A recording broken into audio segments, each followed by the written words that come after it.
ಸುಲಭ ವಿಧಾನದಲ್ಲಿ ಮಾಡುವ ಮೊಟ್ಟೆಯಿಂದ ಮಾಡಿದ ರುಚಿಯಾದ ಮೊಟ್ಟೆ ಕರಿ ರೆಸಿಪಿ ಇವತ್ತು. ನೋಡಿ ಇಷ್ಟು ಚೆನ್ನಾಗಿ ಕಾಣ್ತಾ ಇದೆಯಲ್ಲ, ಅಷ್ಟೇ ರುಚಿಯಾಗಿಯೂ ಇದೆ. ಹಾಗಾದರೆ ನೋಡುವ ಹೇಗೆ ಮಾಡುವುದೆಂದು. ನಮಸ್ತೆ ಫ್ರೆಂಡ್ಸ್, ಗುಡ್ ಫುಡ್ ಲ್ಯಾಂಡ್ ಚಾನಲ್ಗೆ ನಿಮಗೆಲ್ರಿಗೂ ಸ್ವಾಗತ. ನೋಡಿ ಮೀಡಿಯಮ್ ಸೈಜ್ ಇದು 1.5 ಈರುಳ್ಳಿ ಸಣ್ಣದಾಗಿ ಕಟ್ ಮಾಡಿ ಇಟ್ಕೊಂಡಿದ್ದೇನೆ ನಾನು. ಇದೊಂದು ದೊಡ್ಡ ಟೊಮೆಟೊ ನಾನೀಗ ಮಿಕ್ಸಿಗೆ ಹಾಕ್ತಾ ಇದ್ದೇನೆ. ಒಂದು 4 ತುಂಡು ಮಾಡಿದ್ದೇನೆ. ಒಂದು 6 ಗೇರು ಬೀಜ, 6ರಿಂದ 8 ಗೇರು ಬೀಜ ಹಾಕ್ಬೋದು. ಒಂದು 1/4 ಲೋಟದಷ್ಟು ನೀರು ಹಾಕಿ ನಾನು ಇದನ್ನು ನುಣ್ಣಗೆ ರುಬ್ತಾ ಇದ್ದೇನೆ. ನೋಡಿ ನುಣ್ಣಗೆ ರುಬ್ಬಿದ್ದೇನೆ ಇದನ್ನೀಗ ಪಕ್ಕಕ್ಕಿಡುವ. ಒಂದು ಪ್ಯಾನಿಗೆ ನಾನು ಒಂದು 2 ಟೇಬಲ್ ಸ್ಪೂನ್ನಷ್ಟು ಎಣ್ಣೆ ಹಾಕಿದ್ದೇನೆ. ಯಾವುದೇ ಎಣ್ಣೆ ಆಗ್ತದೆ. ಇದಕ್ಕೆ ನೋಡಿ ಸಣ್ಣದು 1 ತುಂಡು ಚಕ್ಕೆ, 3 ಲವಂಗ, 3 ಏಲಕ್ಕಿ ಹಾಕಿದ್ದೇನೆ ನಾನು. ಇದು 1 ಸೆಕೆಂಡ್ನಷ್ಟು ಸ್ವಲ್ಪ ಹೋದರೆ ಸಾಕು. ಒಂದು ಅರ್ಧ ಚಮಚ ಜೀರಿಗೆ ಹಾಕಿದ್ದೇನೆ. ಇದೊಂದು ಚಟಪಟ ಅಂತದೆ ನೋಡಿ. ಆವಾಗ ಈಗ ನಾವು ತುಂಡು ಮಾಡಿಟ್ಟ ಈರುಳ್ಳಿ ಹಾಕುವ.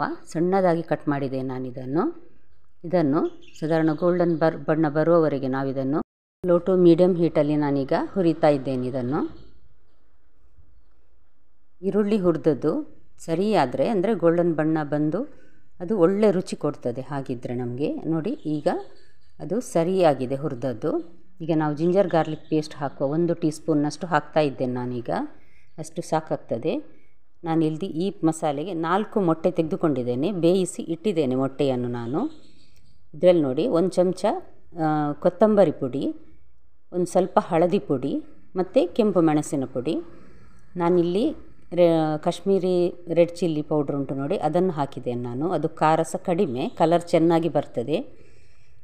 ಇದನ್ನೀಗ ಒಂದು ಚೂರು ಹುರಿದೆ ನಾನು. ಇಲ್ಲಾಂದರೆ ಮೆಣಸು ಜಾಸ್ತಿ ಫ್ರೈ ಆದರೂ ಸಹ ಕಪ್ಪಾಗ್ತದೆ. ಅದಕ್ಕೋಸ್ಕರ ಈಗ ನಾನು ಒಂದು 1/4 ಲೋಟದಷ್ಟು ನೀರು ಹಾಕಿದ್ದೇನೆ, ಒಂದು 2-3 ಚಮಚದಷ್ಟು.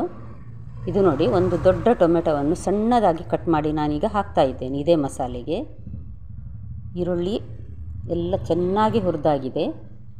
ಈಗ ಈ ಟೊಮೆಟೊವನ್ನು 1-2 ಸೆಕೆಂಡ್ ಹುರಿದು ಇದಕ್ಕೆ 1 ಚಮಚದಷ್ಟು ಕಸೂರಿ ಮೇಥಿಯನ್ನು ಸಹ ನಾನು ಹಾಕಿ ನಡುವೆ ಸ್ವಲ್ಪ ಹುರಿತಾ ಇದ್ದೇನೆ ನೋಡಿ.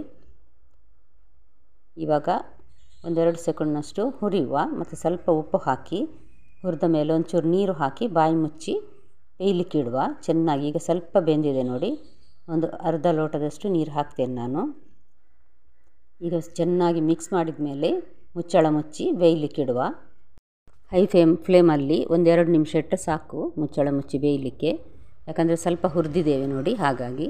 ನೋಡಿ ಈಗ ಚೆನ್ನಾಗಿ ಬೆಂದಿದೆ ಟೊಮೆಟೊ. ಒಳ್ಳೆ ಮಸಾಲೆ ಪರಿಮಳ ಸಹ ಬರ್ತಾ ಉಂಟು ನನಗೆ. ಈ ಮಸಾಲೆಯಲ್ಲಿ ಮಾಡಿದ ಮೊಟ್ಟೆ ಪದಾರ್ಥ ರುಚಿಯಾಗ್ತದೆ. ಅನ್ನ, ಚಪಾತಿ, ದೋಸೆ ಯಾವುದಕ್ಕೆ ಸಹ ಈ ಮಸಾಲೆ ಒಳ್ಳೆ ಹೊಂದಿಕೊಳ್ತದೆ.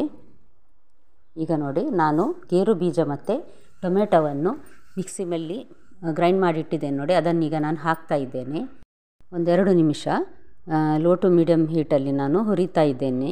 ಟೊಮೆಟೊದ ಹಸಿ ವಾಸನೆ ಹೋಗಬೇಕು ನೋಡಿ, ಅದಕ್ಕೋಸ್ಕರ. ನೋಡಿ ಚೆನ್ನಾಗಿ ಮಿಕ್ಸ್ ಆಗಿ ಇದೀಗ ಸ್ವಲ್ಪ ಬೆಂದಿದೆ. ಇದಕ್ಕೆ ನಾನೀಗ ಟೊಮೆಟೊ ಮಿಕ್ಸಿ ಮಾಡಿದ್ದೇನೆ ನೋಡಿ, ಅದೇ ಜಾರಿಗೆ ಸ್ವಲ್ಪ ನೀರು ಹಾಕಿ ಒಂದು ಅರ್ಧ ಲೋಟದಷ್ಟು ನೀರು ಹಾಕಿ ಬಿಸಿಯಾಗಲಿಕ್ಕೆ ಇಡ್ತೇನೆ. ಈಗ ಇದು ಚೆನ್ನಾಗಿ ಕುದಿ ಬರಲಿ.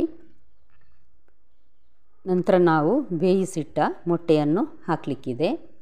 ನೋಡಿ ಒಳ್ಳೆ ಕುದಿ ಬರ್ತಾ ಇದೆ. ಬಣ್ಣ ಸಹ ಚೆನ್ನಾಗಿ ಬಂದಿದೆ, ಒಳ್ಳೆ ಕಲರ್. ಯಾವುದೇ ಕಲರ್ ಹಾಕುವ ಅಗತ್ಯವೇ ಇಲ್ಲ ಇದಕ್ಕೆ. ಕಾಶ್ಮೀರಿ ರೆಡ್ ಚಿಲ್ಲಿ ಒಳ್ಳೆ ಕಲರ್ ಕೊಡ್ತದೆ ಮತ್ತು ಖಾರ ಸ್ವಲ್ಪ ಕಡಿಮೆ. ಖಾರ ಬೇಕಿದ್ದವರು ಹಾಕ್ಬೋದು. ನಾನೀಗ ಒಂದು ಕಾಯಿ ಮೆಣಸನ್ನು ಹಾಕ್ತಾ ಇದ್ದೇನೆ. ಒಳ್ಳೆ ಟೇಸ್ಟ್ ಬರ್ತದೆ ಒಂದು ಕಾಯಿ ಮೆಣಸು ಹಾಕಿದರೆ. ಒಂದು ಅರ್ಧ ಚಮಚದಷ್ಟು ಗರಂ ಮಸಾಲೆ ಪುಡಿಯನ್ನು ಸಹ ಹಾಕ್ತಾ ಇದ್ದೇನೆ. ರೋಸ್ಟ್ ಮಾಡಿದ ಕಸೂರಿ ಮೇಥಿ ಇದನ್ನು ಕೈಯಲ್ಲಿ ನಾನು ಪುಡಿ ಮಾಡಿದ್ದೇನೆ ರೋಸ್ಟ್ ಮಾಡಿದ ನಂತರ. ಕೊನೆಗೆ ಇದನ್ನು ಹಾಕುವ. ಒಳ್ಳೆ ಪರಿಮಳ ಕೊಡುವುದೇ ಈ ಕಸೂರಿ ಮೇಥಿ ಹಾಕಿದರೆ ಇನ್ನಷ್ಟು ರುಚಿಯಾಗ್ತದೆ ಮತ್ತು ಪರಿಮಳ. ನೋಡಿ ಈಗ ನಾನು ಬೇಯಿಸಿದ ಮೊಟ್ಟೆ ಹಾಕ್ತಾ ಇದ್ದೇನೆ. ಮೊದಲನೇ ಬಾರಿ ನನ್ನ ವಿಡಿಯೋ ನೋಡುವ ವೀಕ್ಷಕರಾದರೆ ದಯವಿಟ್ಟು ಫ್ರೆಂಡ್ಸ್ ಲೈಕ್ ಮಾಡಿ, ಶೇರ್ ಮಾಡಿ ಹಾಗೂ ಸಬ್ಸ್ಕ್ರೈಬ್ ಮಾಡೋದನ್ನು ಮರಿಬೇಡಿ. ನೋಡಿ ಮಸಾಲೆ ಸ್ವಲ್ಪ ಈ ಮೊಟ್ಟೆಯ ಮೇಲೆ ಹಾಕುವ ನಾವು ಹೀಗೆ. ನೋಡಿ ಒಳ್ಳೆ ಗ್ರೇವಿ ಬಂದು ರುಚಿಯಾದ ಎಗ್ ಕರಿ ರೆಡಿಯಾಗಿದೆ. ಎಗ್ ಮಸಾಲ ಕರಿ, ಎಗ್ ಕರಿ ಏನು ಬೇಕಿದ್ದರೂ ಹೇಳ್ಬೋದು. ಈ ರೆಸಿಪಿ ನಿಮಗೆ ತುಂಬ ಇಷ್ಟ ಆಯಿತು ಅಂತ ತಿಳ್ಕೊಳ್ತೇನೆ ಫ್ರೆಂಡ್ಸ್. ದಯವಿಟ್ಟು ಲೈಕ್ ಮಾಡಿ. ಇನ್ನೊಂದು ಹೊಸ ವೀಡಿಯೋದೊಂದಿಗೆ ಮತ್ತೆ ಭೇಟಿಯಾಗೋಣ. ಧನ್ಯವಾದ.